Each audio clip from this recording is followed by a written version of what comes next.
Hello and welcome to my final video in my 2015 look at the Ouya. In the previous video, I promised to take one final look at the Ouya's emulators, touching on the others such as N64 and PS1 emulation. But now I've decided to skip doing that. In my opinion, Android emulators that aren't done by Rob Broglia just aren't worth your attention. Granted, N64, PS1, and PSP emulation on Ouya has improved by leaps and bounds over the past year, but all three systems still have mini games that are virtually unplayable, and the games that are playable have frame skipping and other such emulation issues. This doesn't even begin to touch on the horrible user interfaces these emulators all share, given that they were all designed for touchscreen phones and not a proper controller with menus designed for a TV. If you want to play games from the 5th generation or newer, my advice is simply to use the original hardware instead of trying to emulate those systems. It's not that the Ouya doesn't have the power to properly emulate these systems, it's just that nobody has made really good emulators with the Ouya in mind as of yet. Even excluding those janky emulators, the Ouya's emulators collectively can run literally over 10,000 individual games perfectly. And then on top of that, the Ouya also has over 1,000 of its own games now, with more being released every single week. In this final updated look at the Ouya video, I'm taking a look at what I currently consider to be the 10 best games on Ouya. As with any top 10 list, this is only my current opinion based on my own taste and what caught my eye. The Ouya has far too many games for me to have played every single game available, especially games without demos. I don't expect everyone to agree with my choices, but please, even if you disagree, try to be respectful in the comment section down below. So, without further ado, here are the Satoshi Matrix Top 10 Ouya games as of February 2015. Number 10. Clark by Golden Tricycle. One of the first games on Ouya, Clark is a unique puzzle game about a robot that falls in love with a rocket. Clark moves on an invisible grid and can carry blocks to block beams and solve puzzles. The game is rather charming, with its cel-shaded style and simple story that is gameplay driven and not at all overdone. Clark also has respect for player intelligence to figure out puzzles without any hand-holding.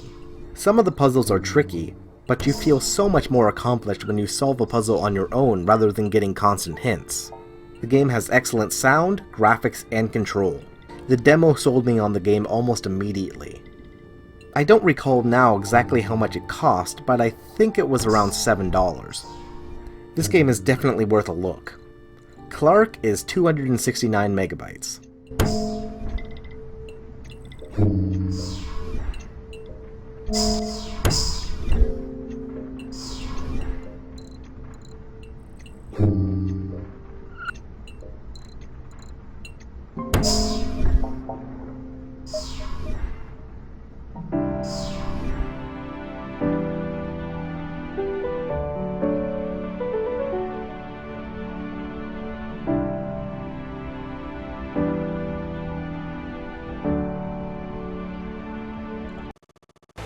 Number 9. Cosmic Revenge by Realtek VR. Cosmic Revenge! Currently, there are over 1,000 games on Ouya, and probably 10 times that many across all Android devices. With such a large indie scene, inevitably some developers will look at a game from the past and attempt to clone it as a new game. In most cases, these clones fall by the wayside and are universally ignored, but every once in a while you get an example like Cosmic Revenge. Cosmic Revenge may shamelessly be a Space Invaders clone, but it's also so much more than that. Cosmic Revenge builds on the Space Invaders formula with much faster gameplay, an extremely appealing retro neon visual style coupled with energetic, catchy music, and most importantly, it has variety. Instead of the same row of aliens to shoot over and over, the game quickly alternates between the standard Space Invaders gameplay to dodging meteors and even fighting large screen-filling bosses. The best part of Cosmic Revenge is the price. This game is completely free. Cosmic Revenge consumes a mere 22 megabytes, so give this one a try if you love Golden Era arcade games.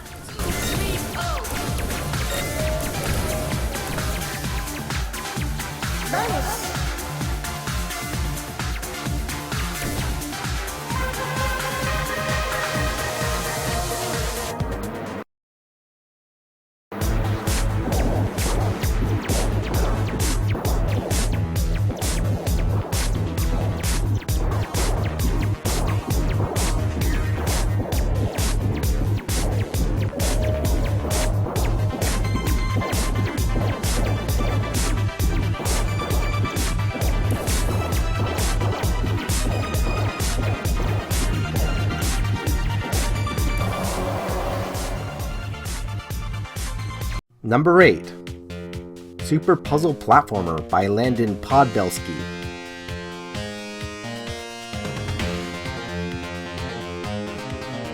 Puzzle games are one of the few game genres that defy preconceptions. While you probably have an instant idea of what to expect from an FPS or shoot 'em up, puzzle games can be anything as different as Tetris, Tomb Raider, or Zelda. Some people like to get fancy and use subgenre titles such as action-adventure to describe certain games, but in fact, if solving puzzles is a major element of the gameplay, then that game is a puzzle game. So, suffice it to say, when I actually started playing this one, I was really surprised on how literal Super Puzzle Platformer is to its title. Here, you play as a little dude who moves around in a Tetris-style falling block field. There are spikes at the bottom of the playfield deadly to step on. The goal is to earn points and level up by collecting experience points contained within the very blocks that are falling.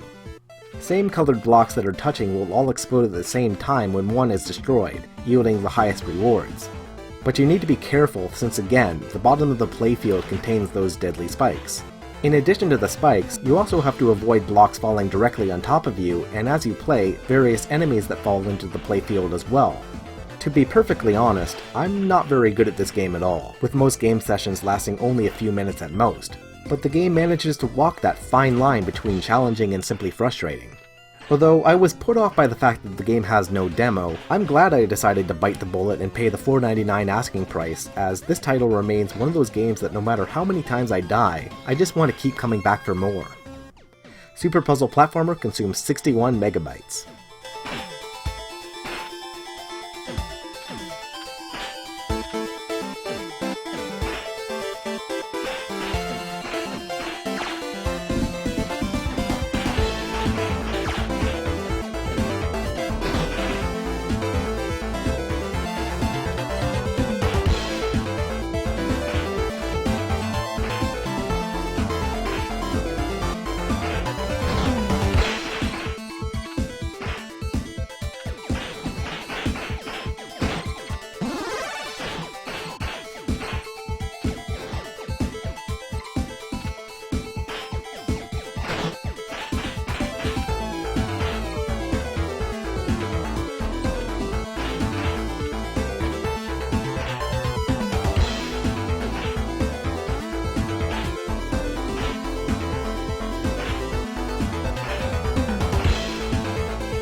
Number 7.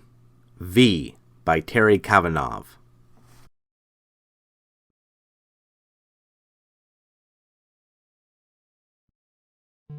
And speaking of games where I die a lot and still want to keep coming back for more, V, or VVVVVV, depending on how you pronounce it, is one of my favorite games in recent years, and I am so happy to see it finally on Ouya where it truly belongs. V is a simple 8-bit, almost surreal-looking game that looks like it was developed for the Commodore 64 rather than the Ouya. But the minimalist style is definitely a deliberate choice that flies in the face of conventional wisdom that the better the graphics are, the better the game will be. V is also rather unconventional in its gameplay mechanics. While it is a platformer, you cannot simply jump on enemies in V. In fact, you can't jump at all. Instead of jumping, you invert gravity, and either fall from the floor to the ceiling or fall from the ceiling to the floor. But the real star of the show is the game's excellent level designs that take full advantage of V's unique gravity reversing mechanics. V is also rather difficult, with instant death lying around every corner. Luckily, so are save points and respawn points, meaning death is not something to be avoided, but rather learned from. For an indie game, V is pretty damn meta. In addition to just how much fun the game is to play and look at, I feel I need to point out the obvious here in that V has one of the greatest game soundtracks in existence. This is truly top-tier stuff, worthy of listening to on its own outside of the game. I don't believe V on Ouya has a demo, but then again, the game is only $4.99, and I think for that price, it's perfectly reasonable and it's totally worth checking out. V is a mere 55 megabytes. Number 6. Pure Solar by Watermelon.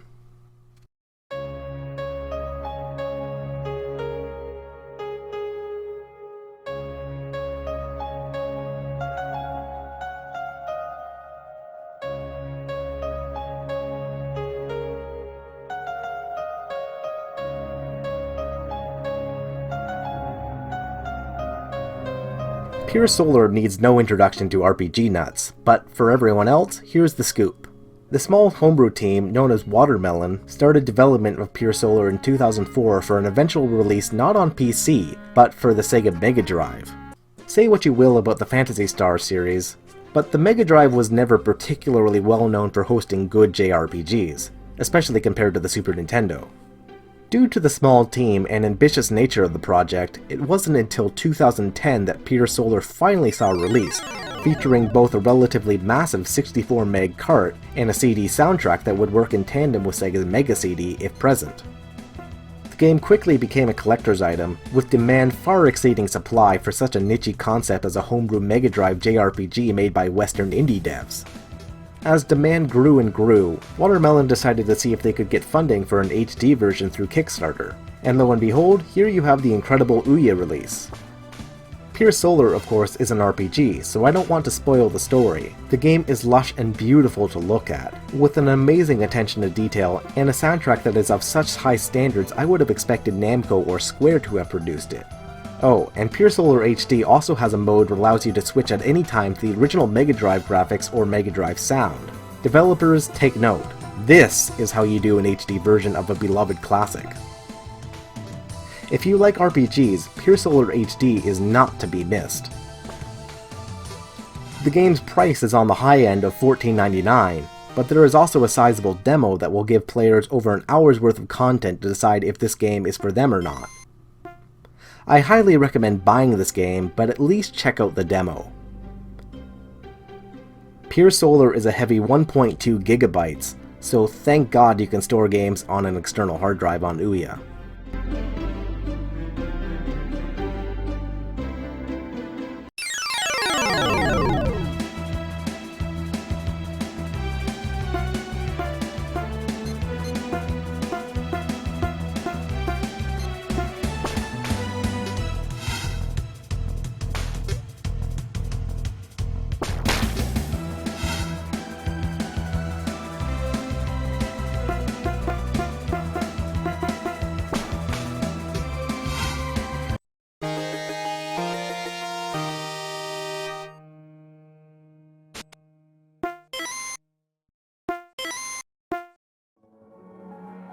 Number 5. Cine Mora by Digital Reality. Even though I'm rather terrible at them, shoot-em-ups have always been one of my favorite genres. There's just something eternally appealing about the simplicity of shooting waves of enemies, growing progressively more powerful and trying to dodge your way through streams of enemy fire. Once game developers realized that gamers really loved this genre, it was only natural that arcade and console devs alike produced thousands of these games for decades. With so many games in the same genre, eventually titles begin to blend in with each other. I thought there was only so much that could be done differently. Then I played Cine Mora. Cine Mora is not your typical Ouya game at all. This is a game that quite simply looks gorgeous on a system where visual fidelity is not the main focus. Cine Mora pans the camera dynamically to show angles not typical of 2D shoot-em-ups, and has some wonderful, wonderful art design. The game feels like it was a lost Dreamcast game. There is quite a bit of written story here, but I honestly don't really care. There's also a lot of spoken dialogue in what sounds like it's German or French or something, but again, it kinda doesn't matter. The meat of any shooter is the gameplay, and that's where Cine Mora shines brightly. The game has your typical assortment of power-ups and such, but there's also a time limit mechanic where you only have so long to restore an area to normal. You gain time by shooting enemies and lose it when you are hit. You also have a meter where you can slow down time for enemies and enemy fire, allowing you to get out of jams.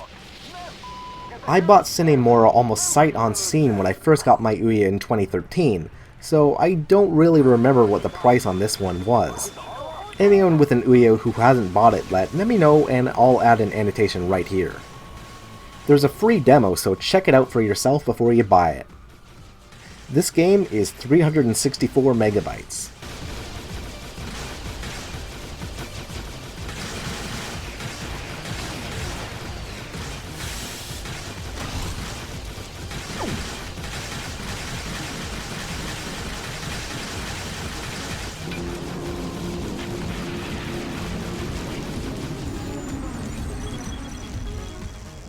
Number 4. Doom Glez by Michael Ryson. It's Doom on Ouya. What more do I need to say? In a gaming market flooded by FPS games, the fact that Doom is still worth playing is a testament to not only its own longevity, but also speaks to just how much more preferable Doom is to the military shooters that get constantly released. This version of Doom supports widescreen and vertical sight, but the actual gunplay is still the strictly horizontal affair it's always been. There are many optional bells and whistles here, such as enhanced visual lighting, 3D monsters, realistic water, and more. However, it must be pointed out that a number of these extras aren't well suited for Ouya.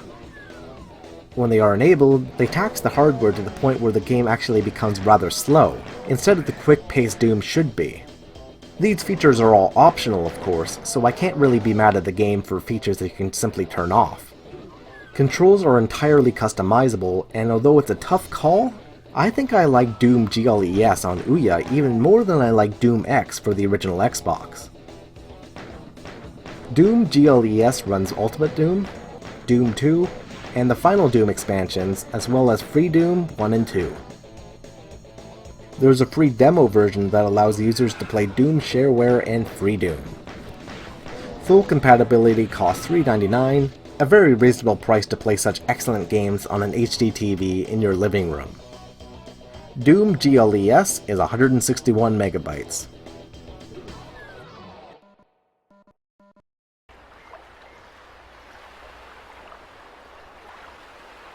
Number 3. It'll Do by Ludo City.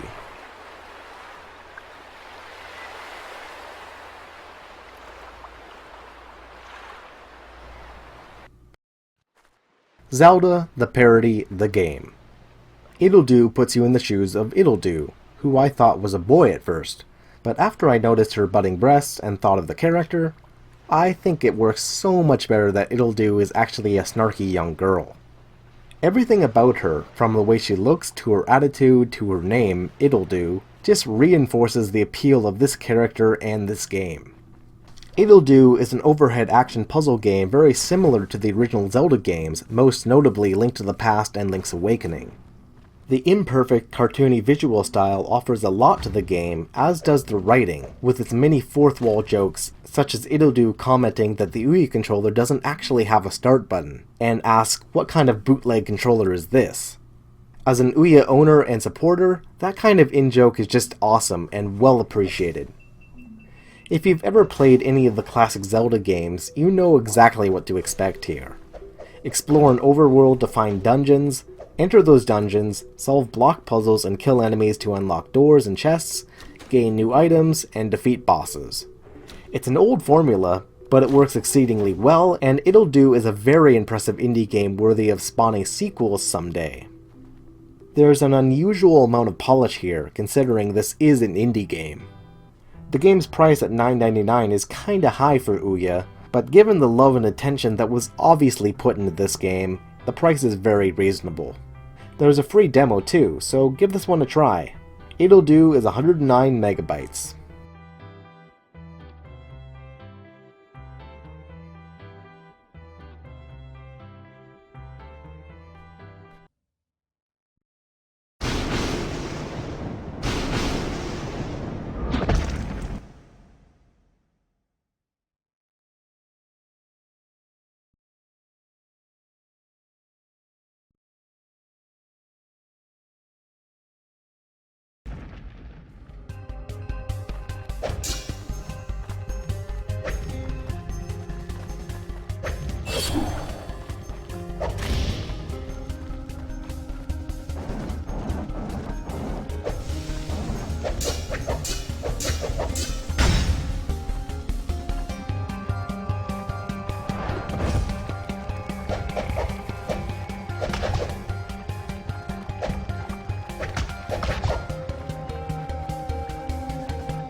Number 2.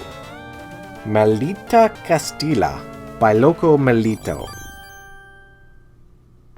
During the golden years of arcades, there were certain game developers that came out with hit after hit. Namco, Konami, SNK, and of course, Capcom. In 1986, Capcom released Makimura, or Ghosts and Goblins, and throughout the late 80s and early 90s would refine it into Ghouls and Ghosts and Super Ghouls and Ghosts. These games tasked players in the role of a knight in a medieval setting filled with all sorts of demonic monsters and undead creatures to fight and save a princess. And they were also some of the hardest arcade games ever made. Fast forward a few decades to Maldita Castilla, a lovingly crafted tribute game to Capcom's horror-themed action series. Maldita Castilla, Spanish for Cursed Castle, uses detailed, extremely well-done sprites for all of its visuals, adheres to the palette limitations of Capcom arcade games of 1987, and even presents the game in a native 4x3 resolution. This game was crafted to look so similar to its source material that it honestly could just pass as an unreleased game directly made in 1987. Gameplay is likewise a tribute to Ghosts and Goblins. You play as a knight exploring a cursed medieval Spain, throwing lances at undead and demonic creatures, trying to stay alive against an onslaught of foes, and save the land. But it should also be mentioned that Maldita Castilla is far more forgiving than Ghosts and Goblins. You have more HP, you can attack directly above and below you, enemies are more predictable, and you have far better control over how your character jumps. Sound is another high point in Maldita Castilla. The game's original score was composed emulating the Yamaha YM2203, which is related to the Yamaha YM2612 FM sound chip used in the Sega Mega Drive. The end result is a game that doesn't just look like it was made in 1987, but a game that actually sounds like it as well. Oh, and the best part? Maldita Castilla is completely free. Considering just how amazing this game is, the fact that it's free makes this a must-own Ouya game. Maldita Castilla is 56 megabytes.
Number 1. Elliot Quest by Antsy Moose. Have you ever played Zelda 2, Castlevania 2, Battle of Olympus? Now, just stop and imagine for a second that instead of being good concepts marred by terrible execution, those games were instead wonderful and well done. That's pretty much what Elliot Quest is. Similar to other excellent indie games of the past few years such as Cave Story and the aforementioned Bellita Castilla, Elliot Quest is a sprite-driven game with the goal of taking all of the good elements from games like Zelda 2 and throwing away anything that didn't work while improving and streamlining the elements that did. This results in a phenomenal game that is completely worth your time. In Elliot Quest, instead of a sword, you have a bow with an unlimited supply of ammo. This means that you take out enemies from a distance, and it's just enough to make Elliot Quest feel unique. The game's level designs are well thought out with plenty of secrets and Metroid-structured areas with new sections that you can only reach once you have acquired new abilities found in other areas, such as bombs or the double jump skill. Unlike so many action games, defeating enemies actually serves a purpose here. Like Zelda 2 and most Metroidvanias, killing foes gains you experience points towards leveling up. Once you level up, you can get a skill point towards improving whatever attribute you wish, such as being able to fire arrows faster, more rapidly, being able to move faster, recover magic faster, and so on. The game's minimalist style is consistent and rather beautiful, especially in 1080p on a big screen TV. There's just something so inherently appealing about playing a brand new sprite-driven game that is reminiscent of games of the past, yet is better in so many ways. If Nintendo was ever to do a Zelda 2 remake, I think they would do well to look at what Elliot Quest does to fix all that was wrong with Zelda 2. This is a game I think you need to play for yourself to truly appreciate. There unfortunately is no demo, but anyone who is willing to drop the $10 asking price will discover one of the best indie games ever. To top it all off, Elliot Quest is a mere 22 megabytes. So there you have it, my personal top 10 games currently available for Ouya. With a library of over 1,000 games and growing, the Ouya now offers a wide assortment of games that appeal to a wide variety of gamers. Now, I'd like to hear from Ouya owners what you guys think of my picks and what your current top 10s are. The Ouya has grown greatly from its somewhat shaky beginnings, and every time I play one of these 10 games or fire up Cody, I'm again reminded just how much I love this little cube. It's no exaggeration to say that I use my Ouya more than any other game console. Ignore the idiot naysayers. I'm telling you guys, the Ouya is totally worth owning. If you guys want to check out more Ouya content, check out my Ouya Classics playlist, where every week I take a look at an Ouya game worth playing. So until next time guys, thanks for watching, thanks for subscribing, and take care.